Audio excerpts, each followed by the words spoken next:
नमस्कार दोस्तों, स्वागत है आप सभी का हमारे YouTube चैनल लक्ष्मण प्रजापति जी के में। आज हम लेके आए हैं राजस्थान के प्रमुख नृत्य, जो कि हम इससे जुड़े हुए बहुत से फैक्ट पढ़ेंगे और एग्ज़ाम में आने वाले जो तथ्य हैं, जो महत्वपूर्ण रूप से हर एग्ज़ाम में पूछे जाते हैं, वो राजस्थान के नृत्य के बारे में पढ़ेंगे। ठीक है, तो अगर आप चैनल पर नए हैं तो सब्सक्राइब कर लीजिए और वीडियो आपको पसंद आए तो लाइक ज़रूर करिएगा। ठीक है, तो शुरू करते हैं राजस्थान के प्रमुख नृत्य। राजस्थान के जो प्रमुख नृत्य है, इसको दो प्रकार के रूप में किया जाता है। नृत्य वो होते हैं जो एक तो नियम सुर लय ताल के साथ किए जाते हैं, और दूसरे जो होते हैं जो बिना नियमों के ऐसे ही किए जाते हैं मनोरंजन के लिए। तो दो प्रकार के नृत्य होते हैं, एक तो किया जाता है नियमों के साथ और दूसरा किया जाता है बिना नियमों के साथ। तो जिसको इसके जो प्रकार के बारे में पढ़ते हैं तो इसके दो प्रकार देखने को मिलते हैं। एक तो है नियमों के साथ। ठीक है, नियमों के साथ जो किया जाता है वो क्या, उसको क्या कहा जाता है? उस नृत्य को कहा जाता है शास्त्रीय नृत्य। क्या कहा जाता है? शास्त्रीय नृत्य। ठीक है, दूसरा जो प्रकार है वो बिना नियमों के। किस प्रकार? बिना नियमों के या मनोरंजन के उद्देश्य से। किस प्रकार से? मनोरंजन के लिए जो किया जाता है वो एकमात्र नृत्य होता है, वो होता है लोक नृत्य, जिनको क्या कहा जाता है? लोक नृत्य, या इनको देसी नृत्य भी कहा जा सकता है। ठीक है, शास्त्रीय नृत्य उनको कहा जाता है जो नियम सुर लय ताल जो फिक्स होते हैं उसी के अनुसार किया जाता है, उनको शास्त्रीय नृत्य कहा जाता है। जो सिर्फ मनोरंजन के उद्देश्य से बिना किसी नियम के किया जाता है उसको लोक नृत्य कहा जाता है। ठीक है, लोक नृत्य जो है वो मुख्यतः चार प्रकार के हैं। पहला जो लोक नृत्य है वो है व्यावसायिक नृत्य। कौन सा है? व्यावसायिक नृत्य। ठीक है, व्यावसायिक नृत्य यानी कि इसका क्या उद्देश्य है? इसका प्रमुख उद्देश्य होता है आजीविका चलाना, यानी कि पैसे कमाना। ठीक है, आजीविका चलाना इसका उद्देश्य होता है। ठीक है, दूसरा जो प्रकार है वो है आपके क्षेत्रीय नृत्य। कौन सा है? क्षेत्रीय नृत्य, यानी कि ये किसी क्षेत्र विशेष में प्रचलित होते हैं। कहाँ होते हैं? क्षेत्र विशेष में प्रचलित। ठीक है, उनको कहा जाता है आपके क्षेत्रीय नृत्य। तीसरे जो नृत्य होते हैं वो किसी जाति या जनजाति के फिक्स होते हैं कि ये भी इसी के जाति का ये नृत्य है। ठीक है, यानी कि विशेष जाति के द्वारा ही किया जाता है। ठीक है, विशेष जाति द्वारा किया जाने वाला नृत्य वो होता है जातीय या जनजातीय नृत्य। चौथा जो नृत्य है वो है आपके धार्मिक नृत्य, यानी कि किसी धर्म के लोक देवता या धर्म के अनुसार ही किया जाता है, उसको कहा जाता है धार्मिक नृत्य। तो नृत्य कितने प्रकार के हैं? नृत्य पहले तो दो प्रकार के, शास्त्रीय नृत्य जो किसी नियम लय ताल के साथ किया जाने वाला शास्त्रीय नृत्य कहलाता है, और बिना किसी नियम के किया जाने वाला नृत्य लोक नृत्य कहलाता है। लोक नृत्य कितने प्रकार के? ये मुख्यतः चार प्रकार के हैं। पहला है व्यावसायिक नृत्य, जो कि आजीविका कमाने के लिए, पैसे कमाने के लिए, बिजनेस के लिए किया जाता है, व्यावसायिक नृत्य।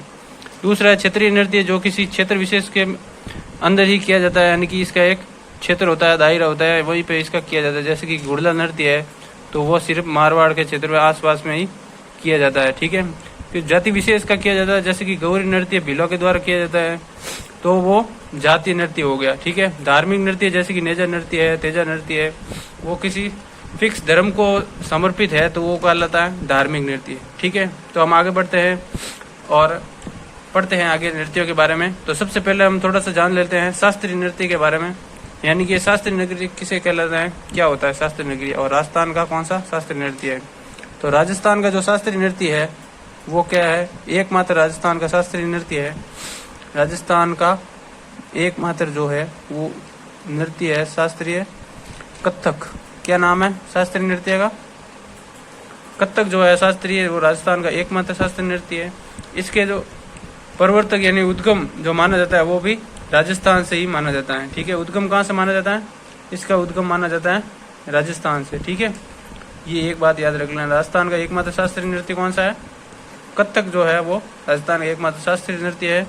इसका जो प्रवर्तक है वो एक बार परीक्षा में पूछा गया था, इसके प्रवर्तक कौन है? वो है भानुजी महाराज। कौन है? भानुजी महाराज है, वो जयपुर से बिलोंग करते हैं, तो ये जयपुर के हैं भानुजी महाराज। ये इसके नृत्य के प्रवर्तक है। शास्त्रीय नृत्य कथक राजस्थान का एकमात्र नृत्य है। इसके प्रवर्तक है भानोजी महाराज। यानी कि राजस्थान का कौन सा नृत्य है जो शास्त्रीय नृत्य की श्रेणी में आता है या फिर कथक नृत्य की उद्गम भारत के किस राज्य से माना जाता है, वो है राजस्थान से। ठीक है, राजस्थान का एकमात्र शास्त्रीय नृत्य वो है कथक। ठीक है, आगे बढ़ते हैं, हम लोक नृत्यों के बारे में पढ़ते हैं। तो लोक नृत्यों में सबसे पहले आते हैं व्यावसायिक नृत्य। तो हम सबसे पहले देखते हैं व्यावसायिक नृत्य कौन कौन से है और वो कितने प्रकार के और किस प्रकार से किए जाते हैं। तो देखते हैं हम व्यावसायिक नृत्य। ठीक है, व्यावसायिक नृत्य। ठीक है, आराम से देखना, पढ़ना, मन लगा के। बहुत ही अच्छा वीडियो, आपको समझ में आएगा। नृत्य से 1% इससे बाहर नहीं जाएगा। ठीक है, व्यावसायिक नृत्य। व्यावसायिक मुख्य रूप से 3 नृत्य है जो राजस्थान में देखने को मिलते हैं। पहला जो नृत्य है वो है 13 ताली नृत्य। कौन सा है? 13 ताली नृत्य। ठीक है, दूसरा जो मुख्य रूप से नृत्य है वो है आपके भवाई नृत्य। कौन सा नृत्य है? भवाई नृत्य। ठीक है, एक और नृत्य है जो कि शेखावाटी क्षेत्र में किया जाता है, उसका नाम है कच्छी घोड़ी नृत्य। कौन सा नृत्य है? कच्छी घोड़ी नृत्य। ठीक है, 3 नृत्य है जो व्यावसायिक नृत्य की श्रेणी में आते हैं। 13 ताली नृत्य है, भवाई नृत्य है और कच्ची घोड़ी नृत्य। तो एक एक करके हम सबके बारे में पढ़ लेते हैं। सबसे पहले शुरू करते हैं हम 13 ताली नृत्य। ठीक है, 13 ताली नृत्य। ठीक है, इसके बारे में पढ़ेंगे। इसमें एग्जाम में कौन कौन से प्रश्न आ सकते हैं उसके बारे में पढ़ेंगे, और कैसे इसका विकास हुआ, कहाँ पे इसका उद्गम माना जाता है और कौन इसके नृत्यकार है, तो उसके बारे में हम पढ़ेंगे। 13 ताली नृत्य मुख्य रूप से ये कहाँ किया जाता है और कब किया जाता है। तो ये जो है 13 ताली नृत्य, इसका नाम कैसे पड़ा और किसके द्वारा किया जाता है, इसके बारे में हम पढ़ेंगे।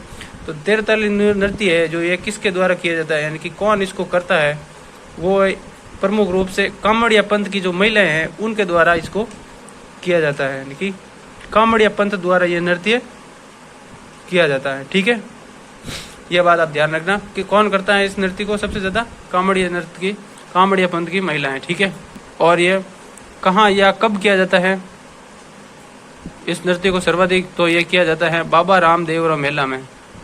बाबा रामदेव जी का जो मेला लगता है रामदेवरा रूणीचा में, वहाँ पर इस नृत्य को किया जाता है। ये नृत्य, ये मेला कब लगता है, तो ये लगता है आपके भाद्रपद शुक्ल द्वितीया से एकादशी तक। ठीक है, एकादशी को ऐसे लिख रहा हूँ, द्वितीय को ऐसा लिख रहा हूँ, आप समझ लेना। द्वितीय से एकादशी तक शुक्ल में। ठीक है, तो वहाँ पर इस नृत्य को ज़्यादा किया जाता है, यानी कि कामड़ पंथ की महिलाओं के द्वारा इस नृत्य किया जाता है। रामदेव जी के मेले में इसको किया जाता है। इसका जो उद्गम है, इस नृत्य का उद्गम कहाँ से माना जाता है, यानी कि शुरुआत कहाँ से हुई, तो ये शुरुआत जो मानी जाती है वो मानी जाती है आपके पादरला गांव पाली से। कहाँ से मानी जाती है? पादरला गांव पाली से, क्योंकि यहाँ की एक नृत्यांगना है प्रसिद्ध, उसी के द्वारा इस नृत्य की शुरुआत की जाती है। उसका नाम है नृत्यांगना का मांगी बाई। कौन है? मांगी बाई, जो प्रसिद्ध नृत्यांगना है जो शादी करके यहाँ आती है पादरला गांव। इसका जन्म तो होता है चित्तौड़गढ़ में। कहाँ होता है इसका जन्म? चित्तौड़गढ़ का एक गाँव है बानीना गाँव, वहाँ पर इसका जन्म होता है और शादी करके ये आती है पादरला गाँव पाली में, और यहाँ पे ये नृत्य को शुरुआत करती है 13 ताली नृत्य की और इसको प्रसिद्धि दिलाती है। तो इसका जन्म उद्गम कहाँ से, अगर आपको पूछ ले 13 ताली नृत्य का उद्गम कहाँ से माना जाता है, तो ये माना जाता है आपके पादरला गाँव पाली से। ठीक है, आगे हम पढ़ेंगे इसके बारे में कि 13 ताली नृत्य इसकी शुरुआत कहाँ से हुई और इसको प्रसिद्धि किसने दिलाई। तो इसके बारे में हम आगे पढ़ते हैं कि 13 ताली नृत्य को ये 13 ताली क्यों कहा जाता है, यानी कि 13 ताली का इसको कहने का मतलब है सबसे पहले कि यह 13 मंजीरों को बजा कर किया जाता है। इसमें क्या होते हैं? 13 मंजीरे होते हैं। ये 13 मंजीरे कहाँ पे होते हैं? लगे हुए ये शरीर में देखो, 9 तो होते हैं दाएं पाँव पर। कहाँ होते हैं? 9 तो होते हैं दाएं पाँव पर। ठीक है, और 2 होते हैं कोहनियों पे बांधे हुए, कोहनिया पर। ठीक है, कोहनिया पर होता है, और एक एक होता है हाथ में, यानी कि हथेलियों में लिए हुए होता है, और उससे इन मंजीरों पर आघात करके वो टन टन की जो ध्वनि निकलती है उसके द्वारा इस नृत्य को किया जाता है। इसकी जो प्रमुख विशेषता है वो विशेषता है कि राजस्थान का प्रमुख विशेषता इसकी क्या है कि ये एकमात्र नृत्य है जो कि बैठ कर किया जाता है। कैसे किया जाता है? एकमात्र नृत्य जो बैठ कर किया जाता है। ठीक है, कैसे किया जाता है? बैठ कर किया जाता है। महिलाएं इस पाँव को आगे रखती है और हाथ की कोहनियों से और हाथों से मंजीरों को उस पाँव वाले मंजीरों पर आघात करके टन टन की ध्वनि के साथ उनको बजाती है और ध्वनि निकलती है और इसको किया जाता है। इसमें जो किए जाते हैं यानी कि कार्य या कर्तव्य किया जाता है, जैसे कि आटा छानना और आटा छानना, सूत कातना, सुई पिरोना, ऐसे जो कार्य किए जाते हैं इस नृत्य को करने के दौरान। यानी कि अलग अलग प्रकार की भाव भंगिमाओं के साथ में इस नृत्य को किया जाता है और इसमें इसको किया जाता है। और यह नृत्य जो कि मांगी बाई के द्वारा प्रसिद्ध हुआ। ठीक है, इसका जो प्रसिद्ध होने का प्रमुख कारण था कि ये नृत्य जो है वो 1954 में पंडित जवाहरलाल नेहरू थे, उसके सामने इस नृत्य को प्रस्तुत किया गया। किसके सामने किया गया? जवाहरलाल नेहरू के समक्ष 1954 में इसको प्रस्तुत किया गया। ठीक है, इस कारण अब देखो भाई, जवाहरलाल नेहरू कौन थे? प्रधानमंत्री थे उस समय के 1954 में। तो उनके सामने अगर कोई नृत्य होगा तो वो फेमस होगा ही, और वो इतना फेमस हो गया कि इसकी तहत वो विदेशों में भी मंचित होने लग गया। भारत में ही नहीं बल्कि विदेशों में भी मंचित होने लग गया। कौन सा नृत्य? तेरह ताली नृत्य। कहाँ कहाँ हुआ था? ये हुआ था आपके अमेरिका है, पेरिस है, लंदन है, आदि जगहों पर इसको प्रदर्शित किया जा चुका है। ठीक है, 1954 में इसको प्रसिद्धि दिलाई थी और जो है वो अमेरिका है, लंदन है, पेरिस, इसमें ये मंचित किया जा चुका है मांगी बाई के द्वारा। ठीक है, आगे हम पढ़ते हैं इसके बारे में। तो इसके जो प्रसिद्ध नृत्यकार है जो कि मांगी बाई है, उसको जो है आपके इसके जो प्रसिद्ध जो नृत्यांगना है वो है कौन है? मांगी बाई है। इसको जो है वो इस नृत्य को प्रसिद्धि दिलाने के लिए पुरस्कृत भी किया जा सकता है। पुरस्कृत भी किया गया है। किसके द्वारा किया गया है? ये किया गया है संगीत नाटक अकादमी द्वारा पुरस्कृत है। संगीत नाटक अकादमी द्वारा पुरस्कृत है ये मांगी बाई। ठीक है, कौन है? मांगी बाई। ठीक है, याद रखना। और संगीत नाटक अकादमी की स्थापना कब होती है? एक बार प्रश्न आया था कि संगीत नाटक अकादमी की स्थापना कब है, तो ये हुई थी 1957 में। ठीक है, संगीत नाटक अकादमी कहाँ पे है? ये है आपके जोधपुर में। कहाँ पे है? जोधपुर राजस्थान में है और इसकी स्थापना 1957 में होती है। इसके द्वारा मांगी बाई को 13 ताली नृत्यांगना होते हुए इनको पुरस्कृत किया जाता है। ठीक है, तो अगला हम नृत्य पढ़ेंगे। देखो 3 नृत्य, 13 ताली हमने पढ़ लिया।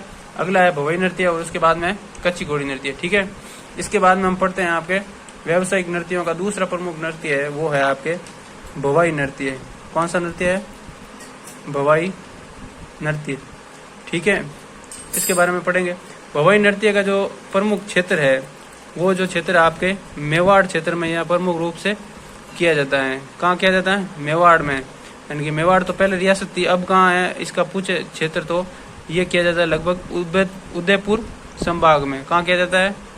उदयपुर संभाग में, उसके आसपास के क्षेत्रों में। अगर ये देखा जाए तो यानी कि गुजरात से जो लगे हुए क्षेत्र है, गुजरात के समीप इसको किया जा सकता है और किया जाता है और देखा जाता है। ठीक है, इसका जो भवई नृत्य है ये प्राचीन में इसका क्या नाम था? इसका पहले था मटका नृत्य है। यानी कि इसमें होता क्या है कि एक महिला द्वारा यानी कि सिर पर 7-8 मटके लेके इसको नृत्य किया जाता है। ठीक है, यानी कि सिर पर 7-8 मटके लेकर उसमें रुमाल उठाना और करतब करना, इसलिए उसको मटका नृत्य कहा जाता था। और उसके बाद में ये भवाई जाति द्वारा किया जाता था। किस जाति द्वारा? भवाई जाति द्वारा किया जाने के कारण इसको क्या कहा गया? भवाई नृत्य कह दिया गया। क्या कहा दिया गया? भवाई नृत्य। ठीक है, तो ये कहाँ पे प्रसिद्ध है? मेवाड़ में प्रसिद्ध है, उदयपुर संभाग में, गुजरात के समीप के क्षेत्र में, और भवाई नृत्य है। ठीक है, और इसका पहले क्या नाम था? मटका नृत्य था, और बाद में इसका नाम क्या हो गया? भवाई जाति के करने के कारण इसका नाम जो है वो भवाई नृत्य पड़ गया। ठीक है, ये व्यावसायिक नृत्यों में जो है वो सर्वाधिक प्रसिद्ध नृत्य है।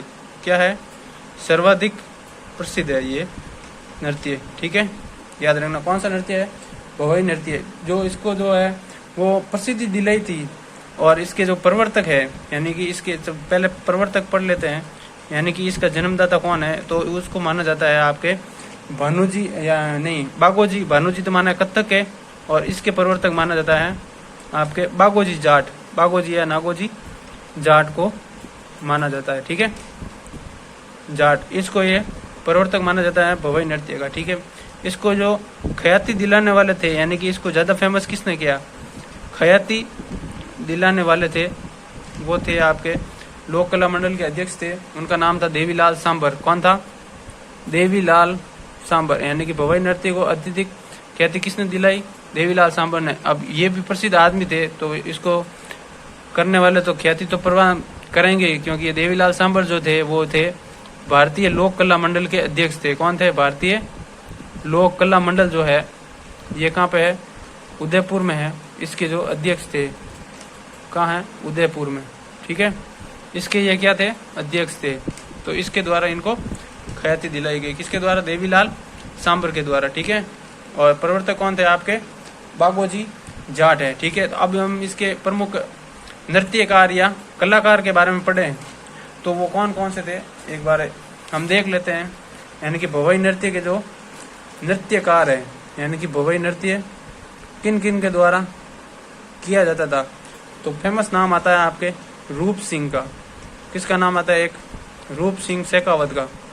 ठीक है, रूप सिंह शेखावत ये कहाँ से थे, ये थे आपके जयपुर के। ठीक है, दूसरा नाम आता है आपके दयाराम भील का। किसका नाम आता है, दयाराम भील, ये जो थे आपके उदयपुर के थे। कहाँ के थे, उदयपुर के। और इसको जो सबसे अधिक प्रसिद्धि दिलाई वो थी अस्मिता काला, एक बच्ची थी अस्मिता काला, इसका संबंध जयपुर से था। और इसने क्या किया, इसने 111 घड़े, कितने, 111 घड़े अपने सर पर रखे, सर पर रखकर Limca book of world record में अपना नाम दर्ज करवाया। किस में करवाया, Limca book of world record में। ठीक है, वर्ल्ड रिकॉर्ड बनाया। तो यह नृत्य फेमस होगा या नहीं होगा, बिल्कुल होगा, क्योंकि इतना बड़ा फेमस हो गया कि इसका नाम Limca book of world record में आ गया। तो ये सबकी निगरानी में तो आना ही है, और सबकी नजरों में आ गया, तो ये फेमस हो गया। तो करने वाली कौन थी, वो थी अस्मिता काला। ठीक है, ये भवई नृत्य जो है वो सिर पे 7-8 मटके रख के किया जाता है, वो आपको पता ही है। तो उसके बाद में वो जो कलाएं की जाती है, वो प्रमुख कौन कौन सी कलाएं की जाती है, यानी कि कलाएं क्या क्या करते हैं, यानी कि सिर पर मटके रख के, मटके जो 7-8 मटके होते हैं उनको रख कर रुमाल उठाना, यानी कि जो जमीन पर रुमाल रख दिया जाता है उसको उठाना, और गिलासों पर नाचना, और नंगी तलवारों पर नाचना, गिलासों पर नाचना, और कांच के टुकड़ों पर नाचना आदि प्रकार की ऐसी कलाएं की जाती है। ठीक है, कांच के टुकड़ों पर नाचना। ठीक है, इस प्रकार से ये नृत्य किया जाता है। और इसके जो नाटक के रूप में इसका जो मंचन किया जाता है, वो किन किन का नाटक किया जाता है, नाटक के रूप में, यानी कि नाटक है प्रमुख रूप से, जैसे कि भोपा भोपण है, इन नाटकों का जो मंचन किया जाता है, जैसे कि सगा जी सगी जी है, इन नाटकों के रूप में मंचित करते हुए, सगा जी सगी जी करते हुए इस नृत्य को जो है किया जाता है। तो ठीक है, नृत्य पढ़ा हमने, भवई नृत्य, प्रवर्तक कौन है, बागोजी जाट है, रूप सिंह शेखावत, दयाराम भील और अस्मिता काला प्रमुख कलाकार है इसके, और लिम्का रूप ऑफ वर्ल्ड रिकॉर्ड में लिखाया जा चुका है इसका नाम, इसलिए ये ज्यादा प्रसिद्ध हुए। ठीक है, अगला और तीसरा नृत्य पढ़ते हैं हम, कच्ची घोड़ी नृत्य। कौन सा है, कच्ची घोड़ी नृत्य। ठीक है, ये कहाँ का है, इसकी थोड़ी मेन बातें हैं वो हम पढ़ लेते हैं। ये जो है वो एक तो है शेखावटी क्षेत्र का प्रसिद्ध है। कहाँ का प्रसिद्ध है, शेखावटी का प्रसिद्ध है। ठीक है, इसका जो शाब्दिक अर्थ है, यानी कि कच्ची घोड़ी का क्या मतलब होता है, इसका मतलब होता है लकड़ी की घोड़ी या लकड़ी का घोड़ा, यानी कि लकड़ी का घोड़ा है यह कि कमर पर बांध कर इसका नृत्य किया जाता है। कहाँ पर किया जाता है, कमर पर बांध कर ये युद्ध के जैसे कला का प्रदर्शन किया जाता है, यानी कि वीरता का प्रदर्शन किया जाता है, युद्ध या वीरता का प्रदर्शन किया जाता है इस नृत्य में। ठीक है, तो मुख्य रूप से यह कहाँ का प्रसिद्ध है, ये शेखावाटी का प्रसिद्ध है। कच्ची घोड़ी का नृत्य शाब्दिक अर्थ इसका क्या है, लकड़ी का घोड़ा होता है और कमर पर बांध कर इसको प्रदर्शित किया जाता है। ठीक है, और इसकी जो प्रमुख बात है वो है कि इसमें जो ये एक तो देख लो पुरुष प्रधान नृत्य है। ठीक है, पुरुष प्रधान है, यानी कि सिर्फ इसको पुरुष ही करते हैं। इसमें जो है वो पैटर्न बनाने की कला है, उस पर ये आधारित है। किस पर आधारित है, पैटर्न बनाने की कला पर ये प्रमुख रूप से आधारित है। यानी कि इसमें मतलब 4-5 ग्रुप के व्यक्ति होते हैं जो उसको ऐसे पैटर्न बनाते हैं। वो जो है पैटर्न है, ये जो फूल के खिलने जैसे हमें आभास कराते हैं। कैसा, फूल खिलने का आभास होता है। ठीक है, और वापस सिकुड़ने का आभास होता है इस कच्ची घोड़ी नृत्य के दौरान। एक बार प्रश्न आया था, फूल के खिलने और सिकुड़ने का आभास किस नृत्य के दौरान होता है, तो वो होता है कच्ची घोड़ी नृत्य के दौरान होता है। यह शेखावाटी का प्रसिद्ध है और एकमात्र नृत्य है, जो एकमात्र नहीं बहुत है, जो कि ये पुरुष प्रधान नृत्य है, वीरता के भाव के द्वारा प्रदर्शित किया जाता है। इसका जो प्रसिद्ध वाद्य यंत्र है, यानी कि किस वाद्य यंत्र के साथ बजाया जाता है, तो ये वाद्य यंत्र है इसका झांझ वाद्य यंत्र है, प्रमुख रूप से इसके साथ बनाया जाता है और इसके साथ में ढोलक भी बजाया जाता है और इन नृत्य को किया जाता है। तो ठीक है, इसके जो प्रमुख कलाकार हम पढ़ेंगे, इसके जो 1-2 कलाकार हैं वो हम पढ़ लेते हैं। ठीक है, एक तो है आपके छंवरलाल गहलोत। कौन कौन है, छंवरलाल गहलोत, और ये तो है जोधपुर के, कहाँ के है, ये तो है आपके जोधपुर के। और एक आते हैं आपके गोविंद पारिक। कौन आते हैं, गोविंद पारिक का नाम आता है, किसका आता है, गोविंद पारिक का। ये जो है आपके, ये है निवाई टोंक के। ठीक है, तो आज हमने नृत्य पढ़े और व्यावसायिक नृत्य पढ़े। सब पहले एक बार सभी का रिवीजन कर लेते हैं। हम आज नृत्य पढ़े, नियमों के साथ किए जाने वाला शास्त्रीय नृत्य, बिना नियमों के किए जाने वाला लोक नृत्य। लोक नृत्य